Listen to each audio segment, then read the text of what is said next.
Bonjour à tous, aujourd'hui on se retrouve pour la présentation d'un magnifique livre que j'ai reçu des éditions Entre les Mondes, qui fait partie des éditions Secret d'Étoiles, pour pouvoir le partager avec vous. Il s'agit du magnifique livre Mémoire de sorcière, puissance magique et savoir oublier de Magali et Sarah Mottet. Ces deux noms doivent vous dire quelque chose, hein. Je vous ai déjà présenté plusieurs oracles et même des livres qu'elles avaient fait, hein, l'oracle de Merlin, l'oracle des dragons, il y a le livre aussi sur Merlin, enfin voilà, elles ont fait plusieurs oracles et livres magnifiques, et celui-là ne déroge pas à la règle, il est vraiment sublime. Bon, ça fait beaucoup de fois le mot magnifique dans le début de la vidéo, mais vous allez voir, il est très très beau.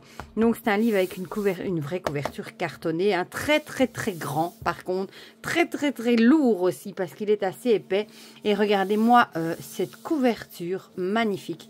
Franchement, bon, du coup le label Entre les Mondes sort vraiment des livres, des magnifiques livres, vraiment. Donc on va lire ensemble du coup ce qui est écrit au dos.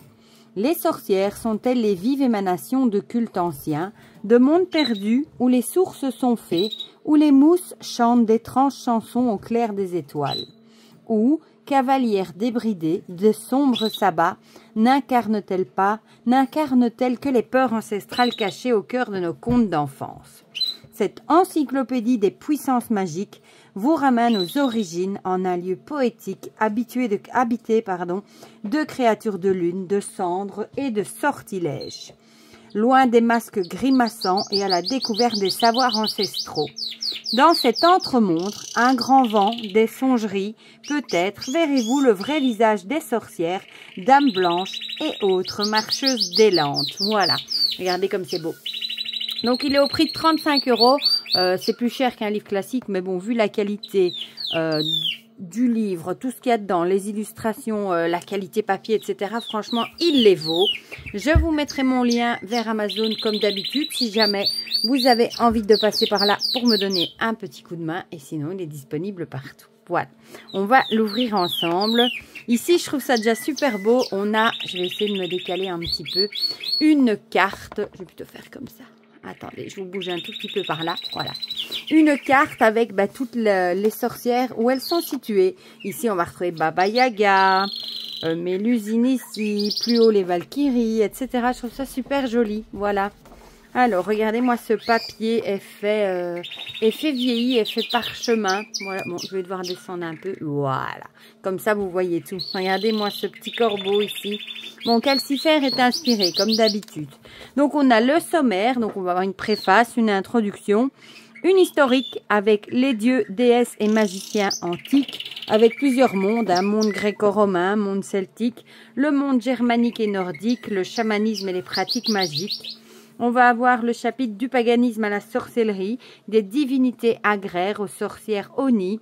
Et ici, on a plusieurs, Bresse, sacrement et dualité, les sociétés secrètes, construction d'une hérésie médiévale, quelques sorcières célèbres ou oubliées, un âge sombre, l'Inquisition, où finit l'histoire, où commence la légende. Voilà.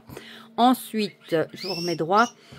Le légendaire, avec les nuits magiques, évidemment, on parlait du sabbat, des nuits de Walpurgis, la Saint-Jean. Ici, on a encore toutes des catégories, en fait, où on va retrouver différents types de sorcières. Et puis, on a des annexes, voilà. Avec un lexique, bibliographie, quelques fêtes celtiques, des références et des notes.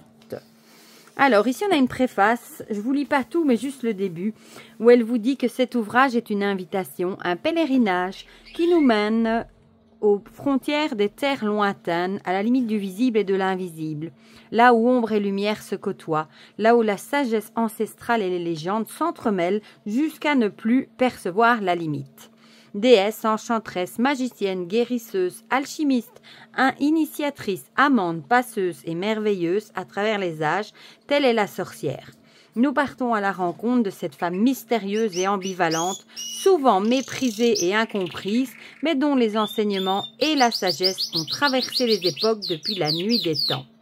Dès les premières pages, Magali et Sarah nous invitent à plonger dans l'histoire, là où la sorcellerie et enchantement prennent naissance. Un peu comme l'on découvrirait les personnages d'un récit venu du fin fond des âges, dieux, déesses, sorcières et autres créatures dévoilent peu à peu leur mystère.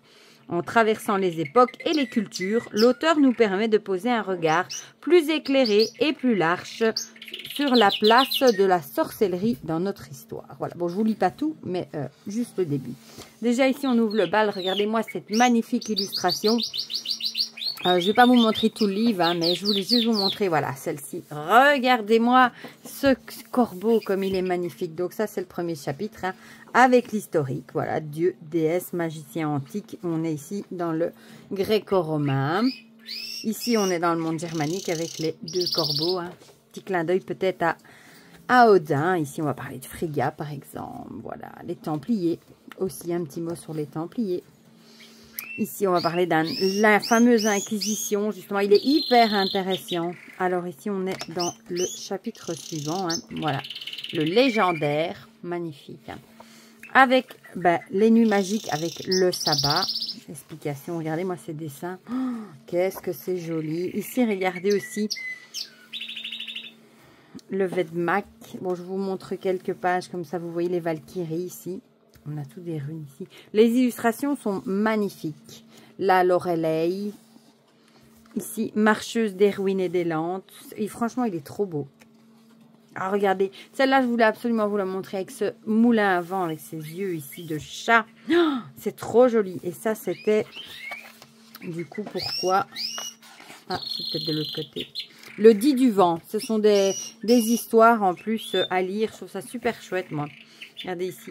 Avec les deux taureaux.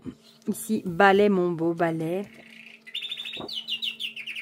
Les Marie-Morgane, ceux des grèves et des rochers. Regardez celle-ci, la vieille du sureau. Comme il est beau. Franchement, il est magnifique. Et hyper intéressant à lire. Pain d'épices. Regardez la sorcière ici avec son balai. Le roi des aulnes. Franchement, je vous le conseille. Ah, regardez le chat d'argent. Avec une petite histoire ici. Les dames blanches, etc. Voilà, bon. Comme ça, vous avez vu quelques pages. Hein. Je ne vais pas tout vous montrer. La fin d'un mythe. Et alors, j'adore cette chaussette ici avec des petits yeux. C'est trop mignon. Je voulais quand même vous montrer juste la fin avec les annexes. Là, on va avoir le lexique. Ça, c'est bien avec des mots, des définitions. Si vous ne comprenez pas tout, une bibliographie. Les fêtes celtiques avec des dates, des références et des notes ici. Voilà, donc ça, et à la fin, on retrouve cette magnifique carte. Du coup, il fait combien de pages? Plus de 223 pages quand même. Il est hyper lourd, je vous le dis. J'ai du mal à le manipuler. Voilà, du coup, vous me direz dans les commentaires ce que vous en pensez. Si vous l'avez acheté, si vous le connaissiez, pas du tout. S'il vous intéresse, si vous l'avez lu, pourquoi pas. Dites-moi tout ça dans les commentaires. Comme ça, on partage tout ça ensemble. Comme d'habitude, et je vous fais plein de gros bisous, calcifères aussi, et on se dit à très vite pour de prochaines vidéos. Bisous, bisous!